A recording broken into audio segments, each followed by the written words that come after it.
How we doing? It's just Juicy here from Cricket Strength, and I'm joined here by Gav from FMS UK. And how you doing, Gav?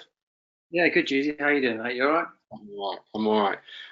And what we're going to do is just have a little chat through what we've seen from doing the online one-to-ones for the last year or so, and how we've seen a few things that we can tinker with to really make it even better, because obviously all the time that's what we're looking to do to bring you guys the latest things we know and we learn and we find out and we bring straight to you. So Gav, yeah, I mean you've only just sort of joined us by doing the first part of the online one-to-one, the online FMS. So what have you seen and what have you think's going to keep us going forward? Well, I think we've run this in the one-to-one program. We've also half of the one-to-one programs are based on what we do with the pros. We've had some 2 years now running at this. So the initial screen, the initial assessments really took us down a pathway of making sure that we sorted out the lower extremities of the body and pelvis and how that interacted with core. And we saw some really good results and some good data, good feedback through the one-to-one programs where people were committing their time to a winter and actually hitting their straps ready next April, ready to get outside and bowl. And this year, what we've looked at as we've reassessed players throughout the season is we've got some good little tricks of making sure that the upper quarter matches the lower half. And that sounds daft, but from a postural, symmetrical balance point of view, and this year we're going to bring that into the programming as well. Yeah, I mean, there's one of the things that obviously did come up, like we say, from our end of season findings, was that the lower half was still ticking along really nicely, but the upper half and the connection really between the upper and the lower half are the two areas thinking, right, the next stage now to take off the table. Because obviously all the time we're talking about wanting to get rid of stress fractures and things like that. So this is actually following the data and not being sort of pig-headed and thinking, no, this should work, why isn't it working? But following what it's telling us, it should take us down a road where we get even closer to getting rid of the stress fractures. Exactly. It's been 2 years to get to this point, and you're quite right, is that this whole system that we're talking about is all interlinked and interconnected. So, we've seen that the scapulothoracic region, rib cage, and some of you won't understand fully the scoring system that we use, but it's a ranking system. So we'll see big differences, like somebody will score a 3-1 left and right hand side. Now, the issue will be is that, that does have an effect top half, but that limitation in the scapulothoracic will diagonally connect through that posterior oblique sling. It will directly connect to the hip on the opposite side. So we have big issues in gait. So gait and this high level running that we're seeing at the moment, which is fantastic sprinting, great, no problem. But if you are trying to sprint efficiently with an upper quarter mobility restriction, then it will interlink with your gait cycle. So this whole system of systems, everything plays a part with each other. So, without going into too much of the depth with it now, is we might have guys that will go through an assessment point of view, and that whole point of an assessment is to have a roadmap, a starting point, which, as you start to work in the right areas, from a dysfunction point of view, we find that the body comes into line pretty quickly. But what we're also going to start to do now is throw into the first 6 weeks of the program our next course of action that we're going to be bringing to the pros. But we want to actually make sure that the guys following these programs get the latest research that we're putting together. So again, they can see the biggest gains. And this period, I can't stress enough, before Christmas. I know it feels like people have just bowled the last ball, but 6-8 weeks out of the conditioning program now, you're playing catch up. So this is a perfect time to take a deep breath, plan your winter, and get started with it. And obviously, a couple of weeks ago, we did the video for the Inner Circle guys, with a lot of some of the upper quarter work, trying to get in the Indian clubs and things like that to get that cross pattern sling going and get it working, getting the body woke up. But it also it showed us where pain comes in, and when someone's had back pain history, or it might be coming, the push-up test in particular, which isn't an upper body test, it's a trunk test or a whole body test really. If that goes down, that's probably now one of the biggest red flags for back trouble.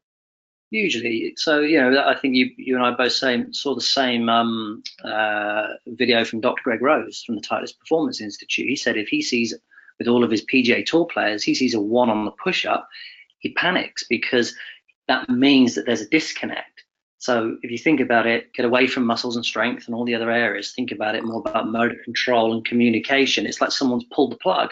So we generate the force from the ground, travels up through the midsection and goes out through the arms, or the midsection, that trunk stability push-up test to see whether or not it's in the game. We had guys scoring ones on that. So, this is a whole point. Is we got no issue with the guys. We've got some physically strong, gym-numbered guys with a motor control deficiency or dysfunction, and in simple terms, it means you're just not wiring up your energy that's traveling through your body out to your limbs correctly. And then, of course, you're going to have the injury issues around that. So trunk stability push-up for us has become a red flag marker, without a doubt, because we're seeing so many ones coming through our scoring system. And I think the surprising thing from the testing we just did was some people have gone from a 3 or a 2 down to a 1. So that, obviously one's going to be a marker, but sometimes it is just a take 2 or 3 and then they can do it. It's almost their brain trying to sort out what they need to do. But then when they've come from a 3 down to a 1, that is red flag moment. Yeah, 100%. And I think what we've also, a lot of guys, there are some smart trainers looking at this out there. Yeah, we've got to get these guys out the sagittal plane and look at frontal and transverse. We've got to get them moving through all planes of motion. So within the kind of bonus materials that we're going to put into the dysfunction protocols, there's going to be a 10-15 minute little program you can do on top of the initial dysfunction program that just gets you understanding the importance of movement efficiency in all planes of motion. If you pick up your conditioning program and there's just everything is symmetrical stance, bilateral loading, deadlifting, squatting, you got to ask yourself, what is this game we're trying to play? What planes of motion are we moving through? So we're just getting a little bit smarter, but you can't take credit for it. Most of what we do is passing on information. You've got your guys in the States, your Eric Cressey's, people like that we're constantly understanding. If anybody follows anything that Eric Cressey does, you'll know that he talks continually about scapulothoracic shoulder. He will talk about a tolerable amount of symmetry left and right. Now, if you've seen a baseball pitcher throw and you see them in that layback position compared to a cricketer, for example, this level of retroversion or layback is frightening, the numbers it comes out of. However, on the non-throwing arm, though, there still has to be proportionate amounts to keep it tolerable. So that's why you'll look at someone like Eric Cressey's programs, and we've seen them. There'll be a lot of, you're not going to see symmetrical pressing overhead. You're not going to see many back squatting. You're going to see unilateral work. You're going to see work that doesn't take an asymmetry and just cause more problems than it's worth. So, we're trying to bring the latest stuff to you guys, really. And I think it's almost we're going to have to change our vernacular when talking about the upper body and leave the shoulder out of it, and talk about that whole rib cage, thoracic, scapular, because that's the sort of axis we need to get into and get working. Like shoulder, I can't remember the last time one of my boys had a shoulder, like actual shoulder issue, but we need to work back and change it and change the people's thinking of just shoulder and thinking, no, we need to see how all this is moving together. And again, because it's so interlinked with posture. Hugely. A lot of people are obsessed with overhead elevation, pressing overhead, and you'll see people testing their amount of flexion or capacity to lift your arms overhead. They'll see limitations here, so they'll go straight for some kind of shoulder mobility, try to force that arm back.